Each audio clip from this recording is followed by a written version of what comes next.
Shalom, selamat pagi sidang jemaat BM Glory Permi.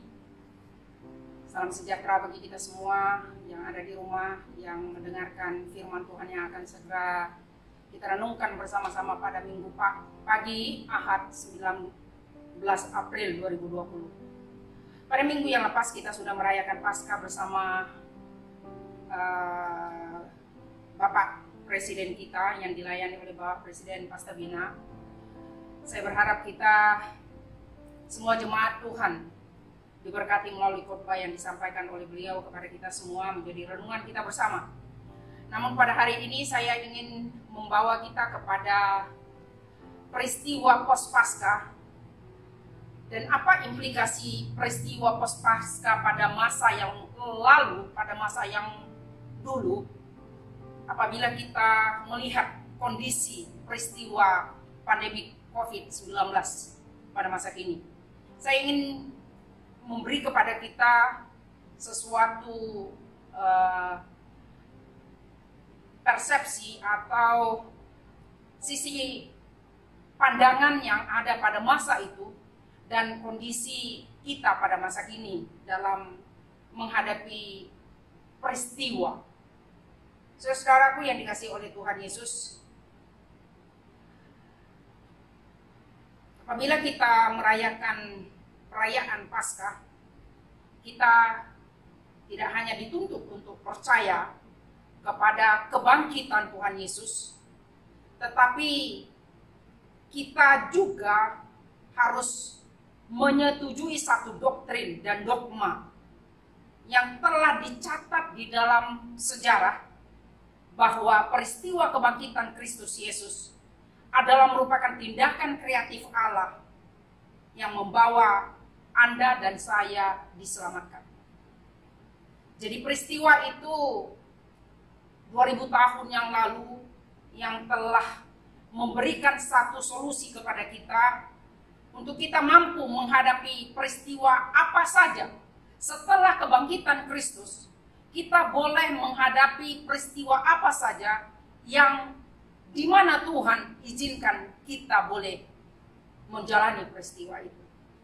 Sehingga tema kita yang saya ingin sampaikan pada Minggu Ahad 19 April ini adalah pos-Paskah, peristiwa pos-Paskah dan implikasinya kepada pandemi COVID-19 yang kita hadapi pada saat ini. Dua peristiwa ini kita ingin lihat apa sebenarnya solusi sorotan teologis kita sebagai orang percaya terhadap pandemi COVID-19 ini sesuai dengan apa yang terjadi di dalam pos-Paskah.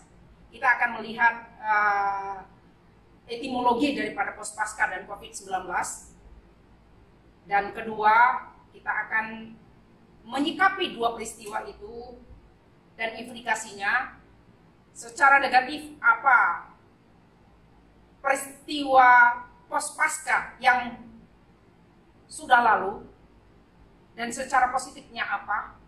Demikian juga secara negatif kita akan lihat apa peristiwa pandemi COVID-19 ini secara negatifnya dan juga kita tinjau dari segi positifnya. Sehingga kita akan menemukan satu solusi dari apa yang kita telusuri, apa yang kita gali pada minggu pagi hari ini. Itu merupakan ringkasan khotbah saya yang saya ingin sampaikan kepada saudara pada hari ini. Sebenarnya kita masih berada di dalam pos-Paskah. Saya ingin membawa kita kepada perenungan firman Tuhan ini. Saya ingin membawa kita melihat apa yang peristiwa setelah Paskah. Paskah itu merupakan perayaan umat Kristen di mana kita merayakan peristiwa kebangkitan Tuhan Yesus Kristus yang menjadi satu peringatan bagi kita sebagai orang percaya menebus kita dari dosa. Namun ada peristiwa setelah pos-Paskah itu, ada satu rentetan peristiwa yang terjadi setelah Paskah. Tuhan Yesus memang sudah bangkit, tetapi kebangkitannya dia tidak hanya berdiam diri, tetapi satu peristiwa demi peristiwa dijalankannya merupakan satu penampakan dirinya kepada orang-orang supaya mereka tahu dan pasti bahwa Yesus Kristus bangkit dari kubur. Saudara, saya telah memberikan renungan pagi setiap hari kepada kita di dalam WhatsApp kita untuk memperingatkan kita, untuk kita renungkan meskipun kita berada di rumah, tetapi renungan kita tentang peristiwa kebangkitan Kristus dan maknanya dalam kehidupan kita sebagai orang percaya. Selama 6 hari berturut-turut saya membawa renungan ini kepada kita untuk membawa kita kepastian itu menjadi bagian dalam kehidupan kita. Tidak dia hanya sebuah sejarah, tetapi kita melihat dan merenungkannya apa kuasa kebangkitan yang Yesus telah lakukan 2000 tahun yang lalu dan maknanya bagi kita pada masa kini. Sehingga selama 6 hari berturut-turut saya sudah menyampaikan itu renungan kepada kita sidang jemaat, supaya kiranya itu menjadi satu dorongan, motivasi bagi kita untuk tetap menjalankan kehidupan kita di dalam garis kehendak Tuhan. Nah, peristiwa apa yang terjadi setelah pos Paskah? Ini yang merupakan sesuatu secara etimologi kita lihat, secara rentetan peristiwa kita lihat. Ada beberapa perkara yang terjadi. Ya, ketika Yesus bangkit dari kuburnya, pertama kali dia menampakkan dirinya kepada Maria Magdalena. Dan kemudian diikuti kepada Kefas dan juga kepada para murid dan 2 orang yang berjalan ke Emmaus. Apa yang terjadi ketika Yesus menampakkan diri kepada orang-orang yang seperti ini? Saudara, kondisi mereka pada waktu Yesus bangkit, Yesus menyapa mereka, tetapi ternyata, saudaraku, dalam peristiwa itu, diantaranya mereka merasakan ada ketakutan. Ketakutan yang melanda kehidupan mereka sehingga mereka tidak mengenal siapa Yesus lagi. Sama halnya ketika Maria disapa oleh Yesus. Siapa yang engkau cari di tempat ini? Mengapa engkau mencari yang hidup di antara orang mati? Yesus menyapa Maria Magdalena tetapi dia tidak mengenal suara itu. Oleh karena apa? Ketakutan yang melanda dalam kehidupannya menutup, membuat dia tidak mengenal suara Yesus lagi. Sama halnya dengan 2 orang yang berjalan ke Emmaus. Yesus sendiri yang menyapa mereka. Apa yang mereka perbincangkan, Yesus mengikuti mereka dalam perbincangan mereka. Mereka dalam perjalanan ke Emmaus itu seolah-olah ada sesuatu yang mereka tuju, tetapi mereka tidak tahu mau kemana mereka, destinasi mereka. Karena ketakutan, karena depresi, karena kekhawatiran, kecemasan yang melanda mereka. Sehingga mereka tidak melihat lagi bahwa sebenarnya Yesus sudah bangkit, tetapi mereka tidak melihat apa yang terjadi. Mereka tidak melihat lagi bahwa kuasa Allah sudah membangkitkan Yesus Kristus dari kematiannya untuk menolong setiap orang. Saudara-saudaraku, pos Paskah pada waktu itu, peristiwa itu telah membuat orang-orang yang ada cemas, khawatir, takut terhadap peristiwa kebangkitan Kristus ternyata membawa kemenangan, tetapi justru mereka tidak tahu apa yang sebenarnya yang mereka takutkan. Saudara-saudara, sama halnya dengan peristiwa COVID-19. Jika kita lihat, saya tak mau menjelaskan lagi karena sudah kita mengerti apa pemahaman kita tentang pandemi COVID-19 nih. Saya tidak perlu menjelaskan asal-usulnya dan sebagainya. Karena virus ini telah membuat kita selama 3 minggu berturut-turut harus berkurung di rumah. Namun pembelajaran apa yang kita simak, yang kita belajar daripada peristiwa COVID-19? Sehingga kita akan melihat nanti peristiwa pos Paskah dan implikasinya terhadap pandemi ini. Anda boleh memperhatikan. Kira-kira peristiwa memang tidak sama, tetapi saya mau memberi kepada saudara akibat daripada kedua peristiwa itu ada ketakutan, ada kecemasan, ada kegelisahan, ada berbagai-bagai menghantui kehidupan kita sebagai orang percaya, menghantui kehidupan kita sebagai orang Kristen. Karena kita tidak tahu bila akan berhenti, bila akan selesai. Tetapi saudara, itu merupakan pembelajaran bagi kita ketika kita berhadapan dengan peristiwa pandemi COVID-19 ini. Peristiwa itu telah cukup mencemaskan manusia. Bahkan paling setidak-tidaknya telah membawa kematian ribuan manusia. Bukankah itu sesuatu yang menakutkan? Ya. Tetapi menakutkan itu sebabnya kita harus berkurung. Saudara-saudaraku, ada WhatsApp yang sampai kepada saya. Suatu joking di mana bahwa COVID-19 ini boleh di sisi lain menjadi satu hiburan. Oleh karena apa? Hiburan itu dibuat menjadi sesuatu yang membawa saya rasa tertawa. Tetapi memang meskipun tertawa, ada juga kekhawatiran di dalamnya. Joking itu berbunyi seperti ini. Dia berkata, kalau dulu, masa dulu, hewan itu, peliharaan kita itu selalu kita kurung supaya dia aman. Itu peristiwa yang dulu kan. Misalkan ayam, kita kurung mereka. Kita kurung hewan-hewan ini supaya dia selamat, tidak dimakan ular. Tetapi sekarang dia kata, itu joking yang sampai kepada saya. Kalau dulu hewan yang dikurung, sekarang manusia yang disuruh berkurung. Aneh bukan? Itu karena COVID-19. Kalau dulu tilam, bed kita punya itu, apa namanya, tilam kita, itu yang kita jemur. Tetapi sekarang manusia yang disuruh berjemur. Ya, ambil masa kamu berjemur supaya COVID-19 tak ada di dalam tubuh Anda. Imun Anda akan kuat.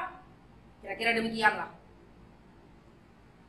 Kalau dulu mak kita, bapak kita suruh kita belajar matematik, belajar sains dan sebagainya. Tetapi sekarang dia kata belajar apa? Belajar cuci tangan. Aneh bukan? Kalau dulu, kalau orang sneeze, apa namanya itu, bersin, wah, orang akan berkata, Tuhan Yesus memberkati kamu. Tapi sekarang, kalau orang bersin, kita berdoa, Tuhan lindungilah saya. Kalau dulu kita berjauhan, katanya kita sombong. Tetapi justru pada saat ini, jauh itu membuat kita selamat. 1 meter jarak. Distensi, social distancing. Nah, saudara-saudaraku, ya itu boleh saja menjadi joking kita. Tertawa juga saya. Tetapi itulah kebanyakan orang send message supaya kita rasa itu peristiwa pemahaman tentang COVID-19. Tetapi ini hanya joking ya. Saya mau membawa kita, bagaimana kita menyikapinya? Bagaimana kita mengimplementasikan atau melihat sisi post pasca dan sisi pandemi COVID-19. Saya membawa peristiwa ini kepada kita, saya melihat dari 2 sisi. Sisi negatif dan sisi positif. Sisi negatifnya, saudaraku, ada 2 hal yang saya lihat di dalam bagian ini, dalam peristiwa Paskah ini. Sisi negatifnya, kalau kita lihat cerita yang telah dinyatakan, yang saya sudah selalu sampaikan kepada saudara melalui renungan pagi kita, saya melihat di sana sisi negatif yang dialami oleh murid senantiasa ketakutan. Maria Magdalena ketakutan. Bahkan Thomas yang adalah murid Yesus, dia berkata, kalau saya tidak pegang tangannya yang berlubang paku itu, aku sekali-kali tidak percaya. Saudaraku, Itu sesuatu sisi negatif. Kalau nggak lihat, makanya nggak percaya. Tetapi firman Tuhan berkata, berbahagialah orang yang percaya meskipun tidak melihat. Kalau Anda lihat dari sisi itu, COVID-19 tidak terlihat oleh kasat mata, tetapi tetap ada. Kita percaya bahwa dia ada. Dan dia telah membunuh ratusan ribu orang. Tidak kita lihat, tetapi harus kita percaya. Nah, saudara, sisi negatifnya bahwa para murid pada waktu itu mata mereka terselubung oleh karena ketakutan. Kegelisahan mereka tak terkendali sehingga mereka tidak mengenal Yesus yang menyapa mereka. Itu karena ketakutan. Saudara-saudaraku, jangan sampai kita semua yang ada di dalam rumah, kita semua yang tak keluar rumah juga rasa takut. Ya, jangan-jangan ini, jangan-jangan itu. Semua kita berpikir negatif. Saudara-saudara, sehingga ada juga hal-hal yang seperti ini akan terjadi di dalam kehidupan kita. Takut, bingung, skeptis, gelisah, itu boleh saja terjadi. Oleh karena apa? Itulah peristiwa yang ada pada waktu itu. Jadi Pospaskah pada masa yang dulu paling setidak-tidaknya memiliki kemiripan, serupa, keserupaan yang kita alami pada masa ini. Nah, dengan COVID-19 dari sudut pandang negatifnya, apa sudut pandang negatifnya, Pastor? Mungkin Anda ingin bertanya kepada saya, apa sisi pandangnya, sisi negatif daripada COVID-19 sih? Banyak. Ya. Pertama, paling setidak-tidaknya telah membuat kegiatan gereja kita dipersempit. Sehingga harus ada rekaman video, live streaming. Ya, untuk ngambil ini video saja pun mesti ada surat dari polis kebenaran dan semua kita urus. Saudara, mempersempit pelayanan. Bahkan juga kita tak membuat ujian penyembahan seperti mana layaknya setiap minggunya di gereja kita. Bahkan juga paling menyedihkan lagi, tangguk persembahan kita tak pernah jalan, tak dijalankan lagi. Ya, itu dari segi negatifnya. Saya berharap COVID-19 segera berhenti. Karena itulah kejayaan yang telah dilakukan oleh pandemi COVID-19 ini, memberhentikan pelayanan kita. Saya berharap meskipun berhenti pelayanan, tetap kita tidak berhenti memuliakan nama Tuhan di segala tempat. Kedua, kehadiran pandemi COVID-19 memunculkan perselisihan sesama hamba Tuhan. Saya berharap perselisihan itu boleh reda, tapi itu cukup viral di media massa. Saling menuduh dan sebagainya. Topik perbincangan setiap orang di sekitar pandemik ini semata-mata. Di mana-mana pun ya cerita, di WhatsApp pun itu juga, berita pun itu juga. Itu yang mewarnai seluruh pemberitaan. Cukup famous bukan? Itu negatifnya. Yang ketiga, keadaan ekonomi dunia pun menurun diakibatkan pandemi COVID-19. Bahkan ada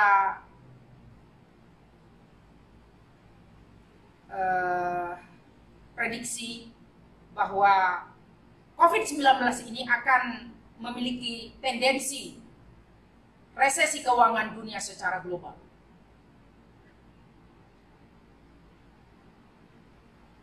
itu tidak hanya prediksi orang-orang awam, tetapi orang-orang teologi juga berprediksi. Apa yang mereka prediksikan? Dia berkata bahwa melalui COVID-19 ini,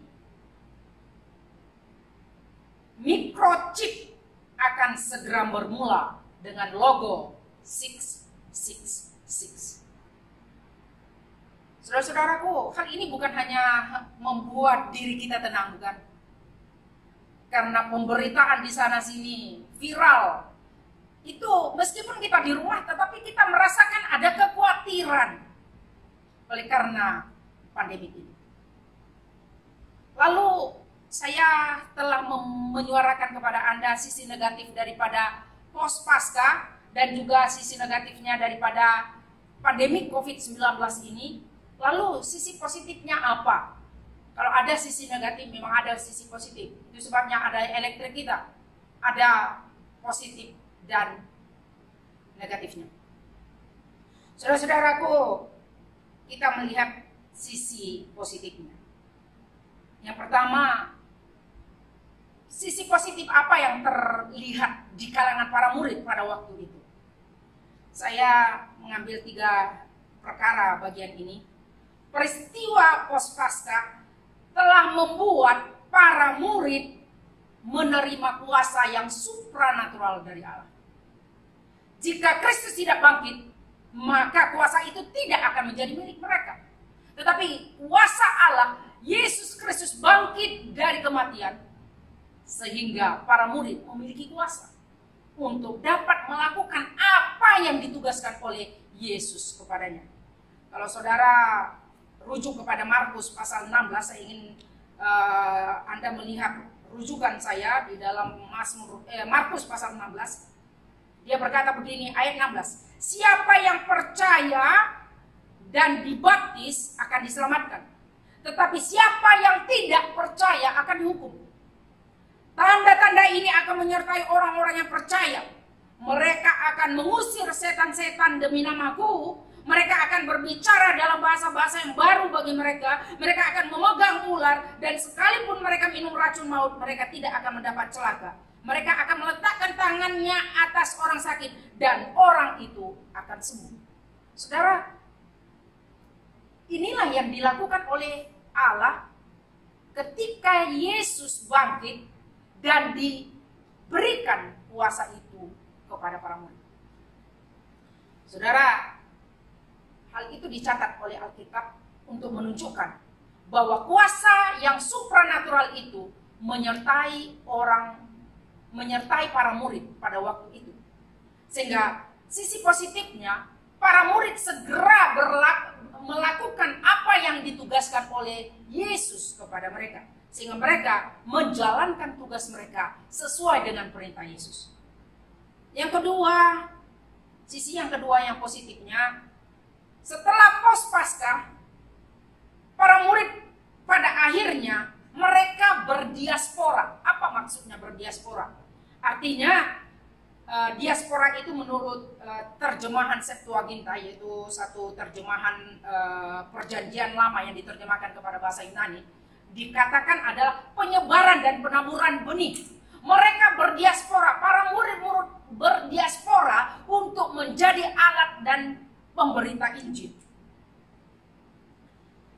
Mereka menyuarakan bahwa Kristus bangkit, bahwa Kristus Yesus sungguh-sungguh adalah manusia yang sejati dan Allah yang sejati.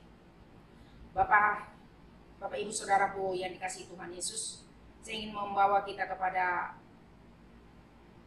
cara murid berdiaspora ini. Akhirnya mereka menyebar, ya, mereka tanpa kewarganegaraan pergi ke seluruh dunia, menyebar secara cepat, sehingga itulah awal mula Injil terus diberitakan. Ketika pos Paskah, apa yang terjadi? Sisi positifnya, para murid diberikan tugas dan orang-orang percaya menerima amanat agungnya. Yesus berkata, karena itu pergilah dan jadikanlah semua bangsa muridku dan baptislah mereka di dalam nama Bapa, Anak, dan Roh Kudus. Inilah amanat agung Tuhan Yesus Kristus yang diberikan kepada setiap orang percaya, supaya kita menjadi orang yang memiliki mandat amanat agung Yesus Kristus. Bapak Ibu Saudaraku yang dikasihi Tuhan, dari sisi positif ini Anda melihat pos Paskah telah memberikan kita kuasa. Pos Paskah telah membuat para murid berdiaspora. Pos Paskah telah diperintahkan supaya kita menyandang, melakukan amanat agung Tuhan Yesus Kristus. Lalu bagaimana dengan pandemi COVID-19? Apa sisi positifnya yang kita lihat daripada pandemi ini? Saya tadi sudah menyuarakan sisi negatifnya, bukan? Bahwa banyak ribuan, ratusan ribu orang mati. Tetapi ada juga sisi positifnya. Melalui COVID-19 ini, paling tidak-tidaknya kita mengerti. Bahkan viral juga di media massa. Ada banyak orang-orang yang mencari Tuhan. Karena apa? Mereka tidak dapat menyelesaikan masalah. Mereka tidak mampu. Tetapi mereka datang kepada Tuhan. Karena apa? Gereja tidak buka lagi. Bahkan tempat-tempat ibadah yang lainnya pun tidak dibuka. Sehingga mereka harus membuat di jalanan mereka berdoa. Saudara-saudara, meskipun ada banyak orang, persepsi orang kenapa harus di jalan, ajaran Yesus tidak seperti itu. Ya, apapun yang dilakukannya itu telah dilakukan membuktikan bahwa manusia mencari Tuhan. Itu sisi positif. Artinya selama ini mungkin mereka tidak pernah berdoa, ya di jalanan mereka berdoa. Meskipun itu bukan yang diajarkan oleh Alkitab. Alkitab mengatakan, pergilah kamu masuk ke dalam bilikmu, berdoalah di sana. Tetapi, saudara-saudaraku, apapun peristiwa yang ada yang telah viral itu, kalau kita melihat dari sisi positifnya, bahwa banyak orang yang mencari Tuhan. Yang kedua, ada banyak orang yang sikap kepeduliannya begitu tinggi. Sehingga ketika orang merasa dia sakit, ada orang yang sifatnya untuk memberi bantuan. Ya, bukankah viral juga di WhatsApp kita? Sila di rumah saja, kami telah melakukan banyak hal kepada Anda. Kami berjuang untuk kehidupan Anda, tapi kamu tolong saya, dia cakap. Itu bentuk kepedulian, saudara. Supaya kita peduli, para polisi yang menjaga. Jangan juga kita sembarangan keluar. Ya kan? Kita mau suka-suka. Ya, kemarin saya dengar Astro Awani, dia berkata, ya kalau Anda mau masuk penjara silakan langgar PKP 3. Ya. Jadi saya berpikir ini karena banyak manusia yang kurang disiplin. Sehingga kita perlu melihat sisi positifnya. Kita dikurung, oleh karena apa? Supaya kita tidak menyebarkan dan kita juga tidak kena oleh virus yang sedang melanda. Yang terakhir, solusi apa yang kita lihat? Pos Paskah. Pos Paskah ini solusinya ada 3 perkara yang saya ingin sampaikan kepada Anda. Bahwa pandemi COVID-19 meminta kita untuk berserah kepada kedaulatan Allah. Karena Tuhan Yesus telah bangkit dan dia telah menang atas maut. Maka hanya dialah yang berkuasa, yang berdaulat untuk menghapuskan dan memberhentikan pandemi COVID-19 ini. Di dalam kitab Yesaya 46 dia berkata, Akulah Allah, tidak ada yang lain. Akulah Allah, tidak ada yang seperti aku. yang memberitahukan dari yang semula tentang hal yang kemudian. Keputusanku akan sampai dan segala kehendakku akan kulaksanakan. Berarti saudaraku, mari kita berdoa supaya kedaulatan Allah kita istiharkan di dalam kehidupan kita, di dalam doa-doa kita bagi COVID-19 ini. Kita perlu kedaulatan Allah. Yang kedua, pandemi COVID-19 ini meminta kita untuk tetap percaya kepada Allah, bukan kepada diri sendiri. Jangan terlalu confident dengan diri sendiri. Saya tak apa, saya masih muda. No. Mari kita datang kepada Tuhan. Karena Dia yang mampu melakukan. Bukankah Dia telah pandemi COVID-19 ini merampas kebebasan kita untuk pergi, bergerak, berbisnis, melakukan apa saja dalam bentuk kenyamanan yang selama ini kita lakukan. Tetapi saudara, pada hari ini, selama 3 minggu, ini minggu yang PKP yang ketiga, ini telah memberikan kepada kita pemahaman bahwa kita harus percaya kepada Allah. Jangan hanya terlalu confident dengan diri sendiri. Jadi itu merupakan satu hal yang perlu kita lakukan. Dan yang terakhir, pandemi COVID-19 memperingatkan kita untuk bertobat. Sebagaimana Thomas, dia bertobat. Dia berkata, "Ya Allahku, ya Tuhanku." Yesus Kristuslah Injil itu. Mari kita bertobat dan melakukan pemberitaan Injil. Karena Injil itulah, Yesus Kristuslah Injil itu. Ada kuasa di dalam pemberitaan. Ada kuasa di dalam Injil itu sendiri. Dalam Roma 1 ayat 16 berkata, Injil itu adalah kekuatan Allah yang menyelamatkan setiap orang. Manusia, Anda, kita semua perlu Injil. Itulah solusinya. Apabila solusi ini kita perdengarkan kepada orang lain, maka Tuhan akan dimuliakan dan setiap orang akan diberkati. Saudara-saudaraku yang dikasihi Tuhan, pos Paskah dan implikasinya kepada pandemi COVID-19, solusi yang harus kita perdengarkan.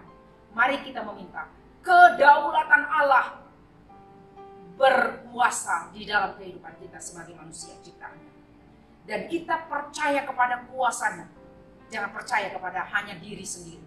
Kalau selama ini kita begitu yakin akan diri kita sendiri, mari pada hari ini kita bertobat dan datang kepada Tuhan.